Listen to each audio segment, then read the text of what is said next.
नमस्कार। 40 से 45 साल की उम्र में जोड़ों में दर्द शुरू होता है और आप जब भी किसी नॉन मेडिकल पर्सन या फिर कहिए नॉन क्वालिफाइड डॉक्टर के पास में जाते हैं या आपकी भाषा में समझाने के लिए डॉक्टर एक शब्द का उपयोग करता है, आपके जोड़ के अंदर ना ग्रीस खत्म हो गया, तेल खत्म हो गया, चिकनाई खत्म हो गई है, लुब्रिकेशन कम हो गया है। आपके इस नॉलेज को मैं थोड़ा सा इंप्रूव कर दूं, आपको सिंपल स्ट्रक्चर में समझा दूं। घुटने का स्ट्रक्चर जो होता है, यह जोड़ की हड्डी ऊपर से नीचे होती है, एक ऊपर एक नीचे, बीच में कार्टिलेज। और ये जो कार्टिलेज होता है जिसे हम उपास्थि कहते हैं, जोड़ की जो सतह होती है यह बहुत ही स्मूथ होती है। और यह इतनी स्मूथ होती है कि जो लोग नॉनवेज खाते हैं, अंडा जानते हैं, अंडा बॉयल करने के बाद जब आप छीलते हैं और उसके ऊपर पानी की पतली परत रहती है, मतलब भीगा रहता है, तो जैसा आप छू के देखेंगे तो जो फीलिंग आती है वह स्ट्रक्चर इतना सॉफ्ट होता है। और उसके ऊपर केवल 0.3 या 0.4 ml लुब्रिकेशन होता है, जो उस सतह को एक दूसरे के ऊपर घूमने के लिए सफिशिएंट होता है। लेकिन जब ग्रीस खत्म हो गया बोलते हैं तो वहां ग्रीस खत्म नहीं होता है। बेसिकली क्या होता है कि जब घिसावट होती है या फिर उसमें आर्थराइटिस होता है, तो जो कार्टिलेज की सतह है वह स्मूथनेस उसकी चली जाती है, उसमें रफनेस आ जाती है और उसके कारण से एक दूसरे में वो रब होना शुरू हो जाते हैं। यदि आप फिजिक्स के बेसिक प्रिंसिपल पे जाएं तो घर्षण के लिए जितना सरफेस स्मूथ होता है, जो फ्रिक्शन फोर्स है वो जितना कम लगता है, तो वहां पे मूवमेंट इजी होता है। यहाँ फ्रिक्शन फोर्स जैसे ही बढ़ता है वहां पे पेन होता है, बिकॉज जॉइंट की जो सतह होती है, कार्टिलेज होती है, वह न्यूरोसेंसिटिव स्ट्रक्चर होता है और वहां पर पेन होना शुरू होता है। और यह ग्रीस खत्म नहीं होता, बल्कि इस इरिटेशन की वजह से, इस घर्षण की वजह से एक लेयर होती है जॉइंट के अंदर जिसे हम साइनोवियम कहते हैं। उस साइनोवियम से आंख में जिस तरह कचरा पड़ने से आंसू निकलता है, उसी प्रकार साइनोवियल फ्लूइड एक्सेस में प्रोड्यूस होना शुरू हो जाता है।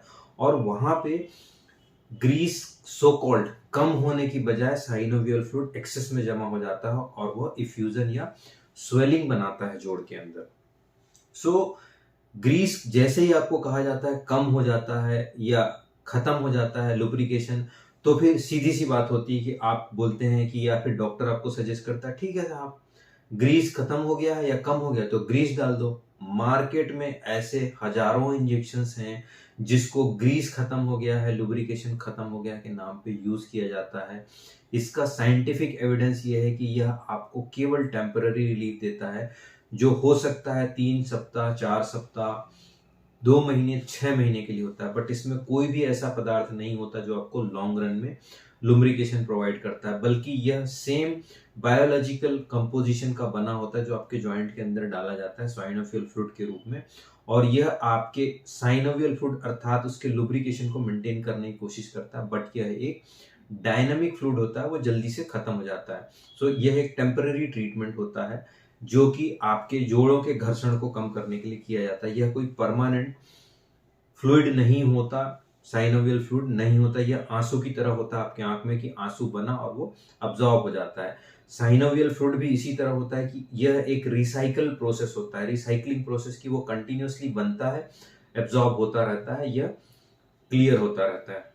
सो अगली बार जब भी आपके पास में कोई भी कहे कि आपका फ्लूइड खत्म हो गया है जॉइंट में, उसके लिए आप इंजेक्शन लगा लें या कुछ करें, तो ऐसा कुछ भी पॉसिबल नहीं होता है और ना ही ऐसा होता है। दूसरा, बहुत सारे सो कॉल्ड हार्ड वैद्य या फिर क्वैक या फिर नॉन क्वालिफाइड डॉक्टर आपको ऐसी चीजों का सेवन करने की सलाह देते हैं कि आप इसको खाओगे तो आपके जोड़ के अंदर बहुत सारा फ्लूइड बनेगा, लुब्रिकेशन बनेगा, ऑयल बनेगा। ऐसा कुछ भी नहीं होता है। The good part is that if you are really taking a good balanced diet, doing a good range of movement exercise and strengthening exercise, और आपका न्यूट्रिशन अच्छा है, विटामिन डी, B12 और प्रॉपर आप फैट इनटेक लेते हैं sufficient मात्रा में, तो आपकी बॉडी सफिशिएंटली आपके शरीर में लुब्रिकेशन बनाती है, साइनोवियल फ्लूइड बनाती है। उसके लिए अलग से किसी भी प्रकार का कोई भी ऑयली सब्सटेंस या मेडिसिनल या फिर खतरनाक चीजें लेने की आवश्यकता नहीं है, कोई जड़ी बूटी लेने की आवश्यकता नहीं है, आपके शरीर को नुकसान पहुंचा सकता है।